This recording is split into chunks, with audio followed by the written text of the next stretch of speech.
Friends, ఇప్పుడే అందిన వార్త. రాష్ట్ర ప్రభుత్వ ఉద్యోగులకు డిఏ పైన గుడ్ న్యూస్ అంటూ లేటెస్ట్ అప్డేట్ అయితే వచ్చిందండి. ఆ వివరాలు ఏంటనేది వీడియో రూపంలో తెలుసుకుందాం. వీడియోని పూర్తిగా చూడండి, స్కిప్ చేయకుండా అప్పుడే కంప్లీట్ ఇన్ఫర్మేషన్ అయితే మీకు అర్థమవుతుంది. మొదటిసారి ఛానల్ వస్తే సబ్స్క్రైబ్ చేసుకొని బెల్ బటన్ యాక్టివేట్ చేసుకోండి. చాలా మంది చూస్తున్నారు కానీ లైక్ చేయడం మర్చిపోతున్నారండి. దయచేసి మీరు లైక్ చేయండి. మీరు లైక్ చేసినట్లయితే ఇన్ఫర్మేషన్ మరింత మందికి సమాచారం అనేది రీచ్ అవుతుంది. ఇక లేట్ చేయకుండా వీరలాగైతే వెళ్ళిపోదామండి. తెలంగాణ రాష్ట్రంలో ఉన్నటువంటి ఉద్యోగస్తులకు శుభవార్త.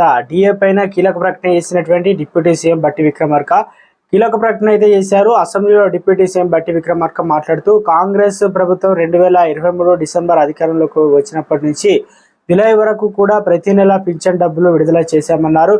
ఇక ఉద్యోగస్తులకు రావాల్సినటువంటి 3 డిఏలను పెండింగ్ లో పెట్టింది. అయితే టిఆర్ఎస్ ప్రభుత్వమే ఒక డిఏ మాత్రమే మా ప్రభుత్వంలో పెండింగ్ లో ఉందని వెల్లడించారు. అయితే ఉద్యోగస్తులకు త్వరలోనే శుభవార్త చెప్తామన్నారు. బీఆర్ఎస్ ప్రభుత్వం మాదిరిగా సంవత్సరాల డిఏలను పెండింగ్ లో పెట్టబోమని, వెంటనే చెల్లిస్తామని తెలిపారు. అధికారంలోకి వచ్చి ఈ 8 నెలల్లోనే బీఆర్ఎస్ కంటే కాంగ్రెస్ ప్రభుత్వం ఎక్కువగా విద్యుత్ సరఫరా చేసింది. లెక్కలతో సహా సమర్పిస్తాం.